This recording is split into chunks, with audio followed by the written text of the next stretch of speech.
मी घेणार ती थेट जयंत पाटलाच्या दारात लावणार आणि तिथं मी माणसं गोळा करणार नाही दादा, पण 5,000 काय 10,000च्या पेक्षा जास्त लोक तिथे येणार हा मी शब्द तुम्हाला देतो.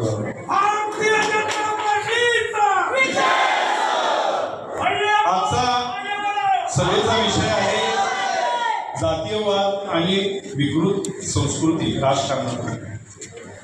जातीयवाद इतक्या टोकाला यांनी नेलेला आहे आणि त्यामध्ये सगळ्यात जास्त हॅरॅसमेंट किंवा सगळ्यात जास्त टीका कोणावर होत असेल तर ती ब्राह्मण समाजावर होते. ब्राह्मण समाजावरती खालच्या पातळीवर जाऊन टीका होते, आदरणीय मुख्यमंत्र्यांवर टीका होते, त्यांच्या सुविद्य पत्नींवर टीका होते, त्यांच्या घरातल्यांच्यावर टीका होते.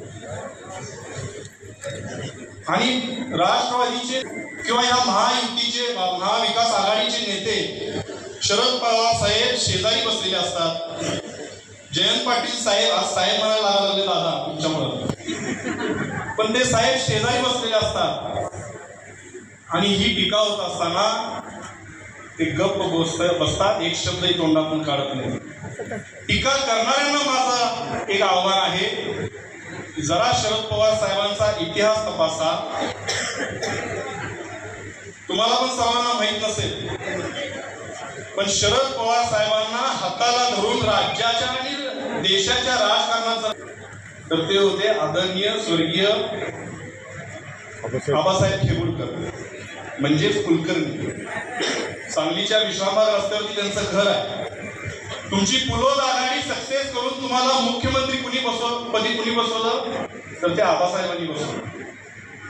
40 वर्ष तुम्ही त्या जीवावरती सत्ता भोगली या राज्याची देशाची, पण त्याचा पाया कुणी रचला होता तर ते कुलकर्णी होते, ते ब्राह्मण समाजाचे. त्यांच्या उपकाराची या अशा पद्धतीने तुम्ही परतफेड करता. दादा, महाराष्ट्रामध्ये वसंतराव दादांच्या विरोधात आघाडी करून हे सगळं घडलं. सांगलीमध्ये राहणारे हे आबासाहेब खेबुडकर कुलकर्णी किती धाडस असेल, किती जिद्द असेल, पण ती नैतिकतेची जिद्द होती.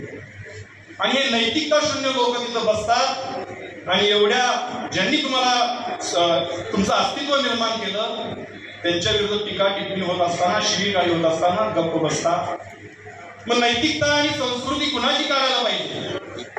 आज तुम्ही आम्हाला सूचना केली बोलायचं नाही दादा, तर याला काय म्हणतात माहिती आहे काय?